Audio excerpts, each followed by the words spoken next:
Queridos hermanos, iniciamos la lección divina de este jueves 20 de febrero, jueves de la sexta semana del tiempo ordinario. Por la señal de la Santa Cruz de nuestros enemigos, líbranos, Señor Dios nuestro, en el nombre del Padre, y del Hijo, y del Espíritu Santo. Amén. Señor mío y Dios mío, creo firmemente que estás aquí, que me ves, que me oyes. Te adoro con profunda reverencia, te pido perdón de mis pecados y gracia para hacer con fruto este tiempo de lección divina. Madre mía Inmaculada, San José, mi Padre y Señor, Ángel de mi guarda, interceded por mí. Continuamos en este día jueves con la lectura del libro del Génesis y leemos el capítulo 9, versículos 1 al 13. En aquel tiempo Dios bendijo a Noé y a sus hijos diciéndoles: crezcan y multiplíquense, y llenen la tierra. Todos los animales los temerán y los respetarán a ustedes. Las aves del cielo, los reptiles de la tierra, los peces del mar, están sujetos a ustedes. Todo lo que vive y se mueve les servirá a ustedes de alimento. Se lo entrego a ustedes lo mismo que los vegetales. Pero no coman carne con sangre, pues en la sangre está la vida. Por eso yo pediré cuentas de la sangre de ustedes, que es su vida. Se las pediré a cualquier animal, y al hombre también le pediré cuentas de la vida de su hermano. Si alguien derrama la sangre de un hombre, otro derramará la suya, porque Dios hizo al hombre a su imagen. Ustedes crezcan y multiplíquense, extiéndanse por la tierra y domínenla. También dijo Dios a Noé y a sus hijos: ahora establezco una alianza con ustedes y con sus descendientes, con todos los animales que los acompañaron, aves, ganados y fieras, con todos los que salieron del arca, con todo ser viviente sobre la tierra. Esta es la alianza que establezco con ustedes. No volveré a exterminar la vida con el diluvio, ni habrá otro diluvio que destruya la tierra.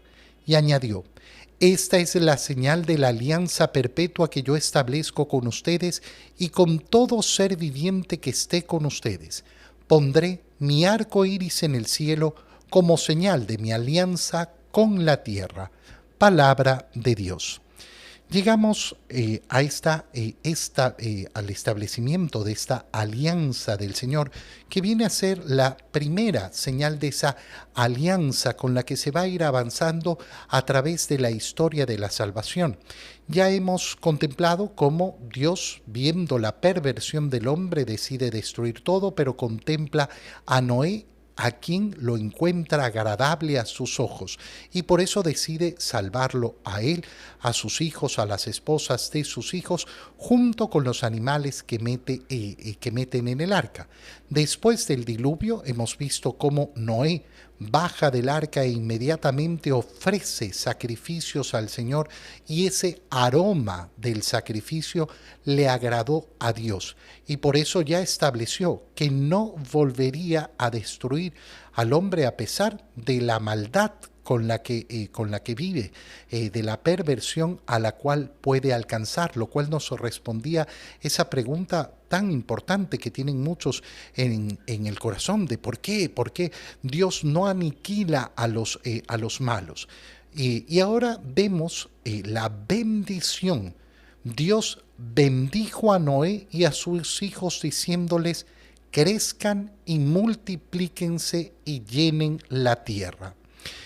Estas son las mismas palabras que hemos contemplado en la primera creación. En el momento de la creación de Adán y Eva, ¿qué hemos escuchado de la boca del Señor? Exactamente las mismas palabras: crezcan y multiplíquense. Por lo cual vemos que toda esta escena de Noé y el arca de la alianza, ¿qué es lo que hace?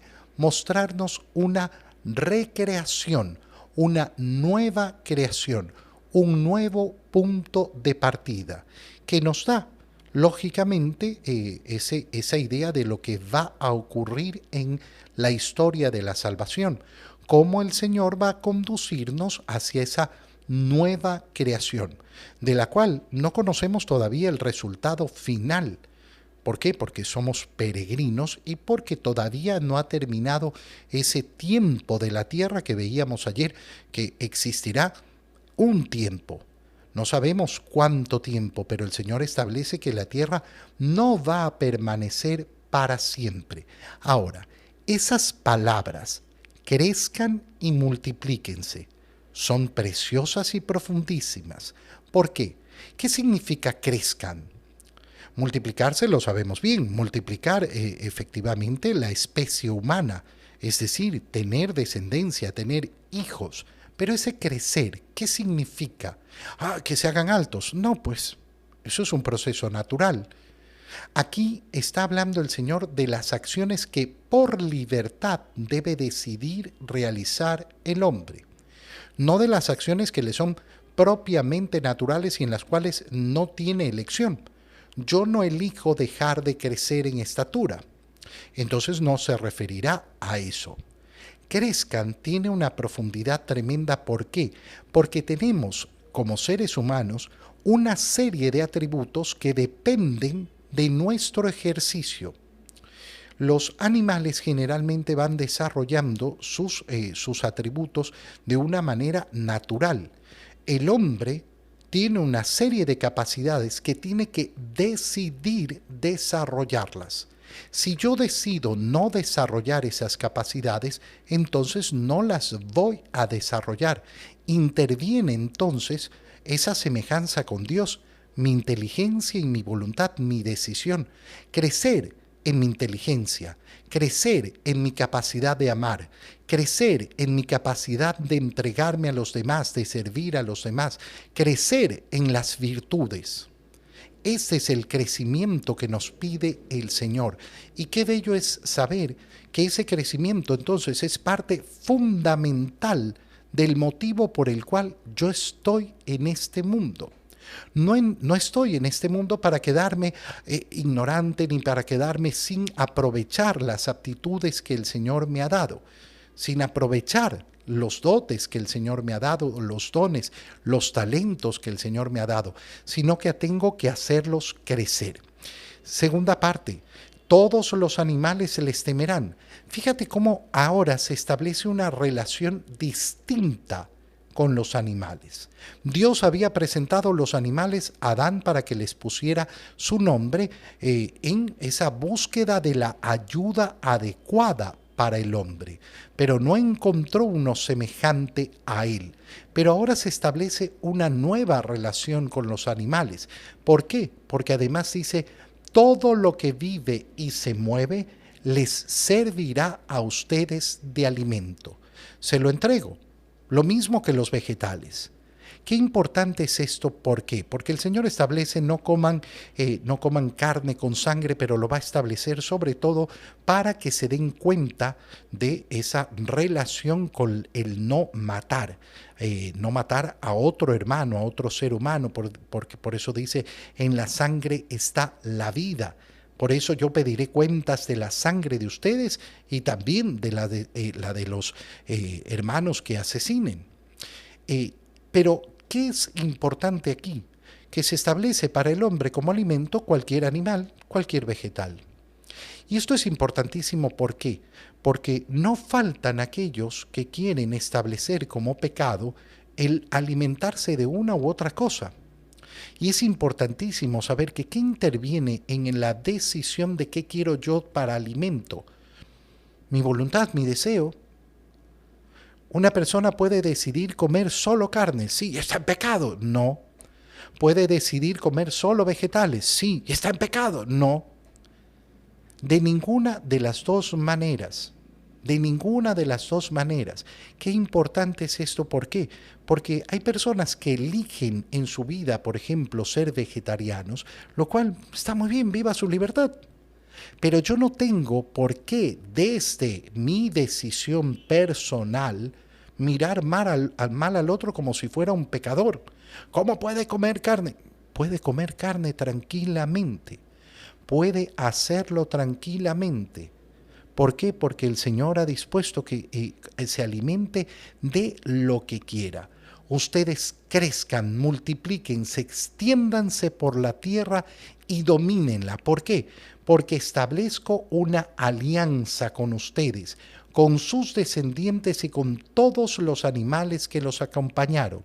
Fíjate cómo la idea que reforzábamos ayer, esa idea de ver la unión entre la vida del ser humano y la vida de los animales, no como cosas independientes y separados, sino como influyen uno sobre el otro.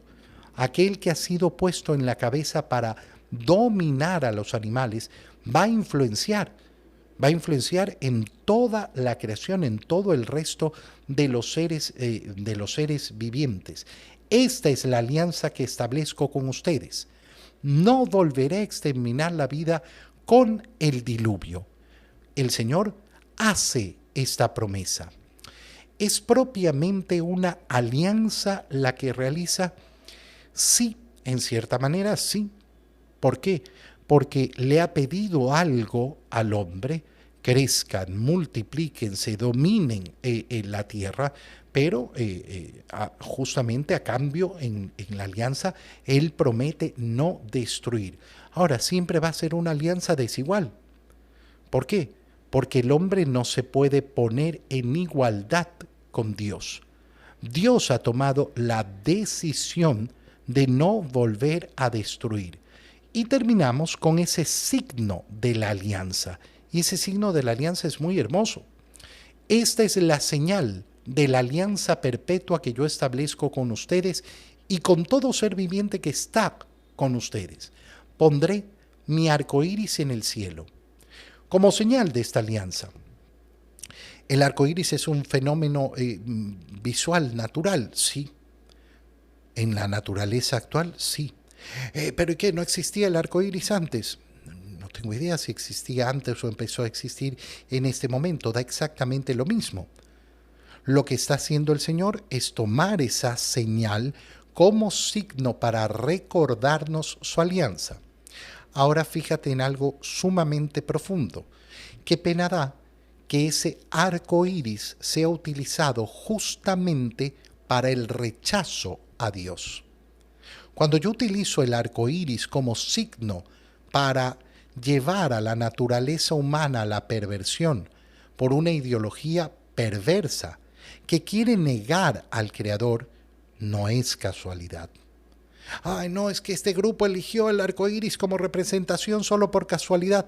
No, no solo por casualidad. Es una pena que ese signo tan maravilloso, tan precioso del arco iris sea utilizado justamente para referirse a tantas realidades que apuntan a todo el contrario de lo que es la alianza verdadera con el Señor.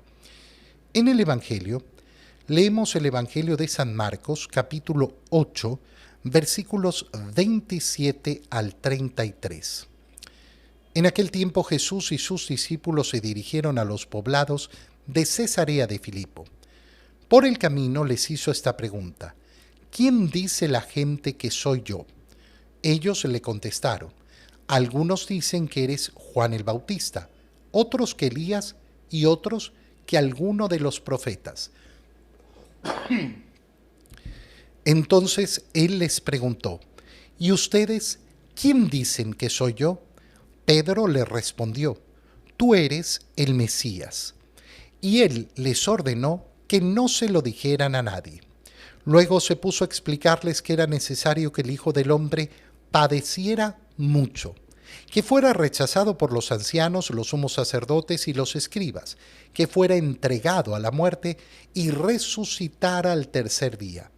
Todo esto lo dijo con entera claridad. Entonces Pedro se lo llevó aparte y trataba de disuadirlo. Jesús se volvió y, mirando a sus discípulos, reprendió a Pedro con estas palabras: apártate de mí, Satanás, porque tú no juzgas según Dios, sino según los hombres. Palabra del Señor. Nos encontramos con el episodio de la confesión de Pedro en Cesarea de Filipo, que es un momento tan especial, no solo por la confesión de Pedro, sino además por el anuncio, el primer anuncio de la pasión del Señor. Estos son los dos elementos que componen esta escena del Evangelio. ¿Dónde parte el Evangelio que acabamos de leer? Jesús y sus discípulos se dirigieron a los poblados de Cesarea de Filipo y por el camino les pregunta: ¿quién dice la gente que soy yo? Una pregunta tremenda, ¿por qué? Porque la respuesta a esta pregunta, ¿qué dice la gente?, es cualquier cosa. Cualquier cosa. ¿Qué quiere decir cualquier cosa? Es que algunos dicen que eres Juan el Bautista. ¿Cómo va a ser Juan el Bautista? Hemos leído poco antes cómo murió Juan el Bautista. Y hemos leído ya lo que sucedió. Es decir, cómo Herodes había escuchado lo que decía la gente sobre Jesús. Jesús se hacía más conocido y entonces la gente comienza a decir: puede que sea Juan el Bautista, puede que sea alguno de los otros profetas que ha regresado. Y como Herodes decía: no, es Juan el Bautista porque lo maté yo. Una locura. Locura que sea Jesús Juan el Bautista. Otros dicen que eres Elías y otro que alguno de los profetas. Es decir, ¿qué dice el mundo sobre Jesús? Cualquier cosa. Y muchas veces vamos a encontrarnos con que el mundo dice disparates sobre Jesús. Lamentablemente no solo el mundo. Lamentablemente no solo el mundo. Tú te vas a topar con sacerdotes diciendo disparates sobre Jesús. Sí. Es una pena, lo decíamos hace poco aquí en la Lección Divina, cuando tú tienes un sacerdote que dice: no, Jesús era un yogi que se fue a la India y aprendió la sabiduría de la... Ya, hermano mío, disparates, eso es lo que estás diciendo.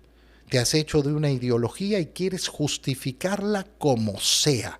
No importa el disparate, igual que Herodes, diciendo cualquier disparate es Juan el Bautista. Esto es lo que sacamos del mundo. Por eso hay que tener mucho cuidado. ¿Por qué? Porque no todo el que pronuncia el nombre de Jesús acepta quién es Jesús. Y por eso viene la segunda pregunta. Bueno, pero ¿y ustedes? ¿Quién dicen que soy yo?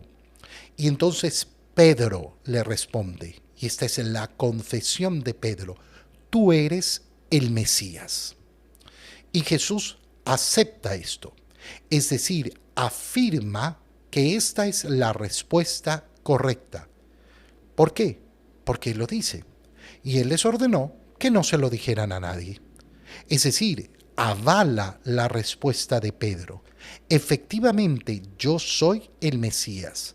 ¿Qué significa el Mesías? El Salvador, el esperado. Aquel que va a dar la verdadera liberación, la salvación. Pero entonces, inmediatamente va a venir la explicación de qué significa ser el Mesías, o mejor dicho, cómo se va a realizar la salvación. ¿Y qué es lo que hace el Señor? Se pone a explicarles que era necesario que el Hijo del Hombre padeciera mucho, que fuera rechazado por los ancianos, los sumos sacerdotes y los escribas, y que fuera entregado a la muerte, y que resucitara al tercer día. Esto es lo que llamamos el primer anuncio de la pasión.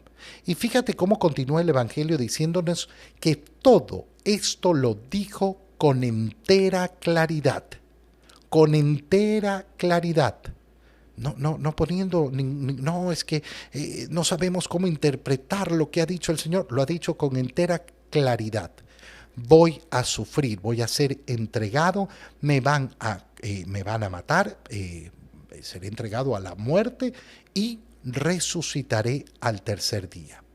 ¿Qué sucede entonces? Que Pedro rechaza lo que está escuchando de Jesús.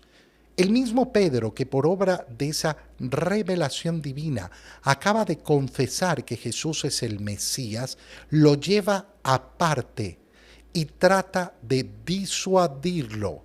¿Qué quiere decir disuadirlo? Dice: no, esto no, deja de decir estas cosas horribles. Esto no puede ser. No acepta la pasión. Y por eso la respuesta de Jesús: apártate de mí, Satanás, Más propiamente la expresión del Señor es: ponte detrás de mí, Satanás. ¿Por qué él emplea el título Satanás para hablar de Pedro? Porque Satanás no ha aceptado la voluntad de Dios. Satanás también ha pretendido en toda su soberbia decir: no, no, no, no, no, no estoy de acuerdo. ¿Cómo es esto de que Dios se va a hacer hombre? De que yo voy a tener que adorar a un Dios que se ha hecho inferior a mí. No, no estoy de acuerdo. Pedro está haciendo exactamente el mismo recorrido de Satanás. No acepta la voluntad de Dios. No acepta lo que ha sido explicado con total claridad. Quiere imponer su voluntad a la voluntad de Dios. Qué importante recordar que esto es el pecado original. Esto es el pecado original. Querer ponerme por encima de Dios para tener yo mi opinión sobre la palabra de Dios. Te doy gracias, Dios mío, por los buenos propósitos, afectos e inspiraciones que me has comunicado en este tiempo de lección divina. Te pido ayuda para ponerlos por obra. Madre mía Inmaculada, San José, mi Padre y Señor, Ángel de mi guarda, interceded por mí. María, Madre de la Iglesia, ruega por nosotros. Queridos hermanos, que el Señor los bendiga y los cuide en el nombre del Padre, y del Hijo, y del Espíritu Santo. Amén. Que tengan todos un muy feliz día.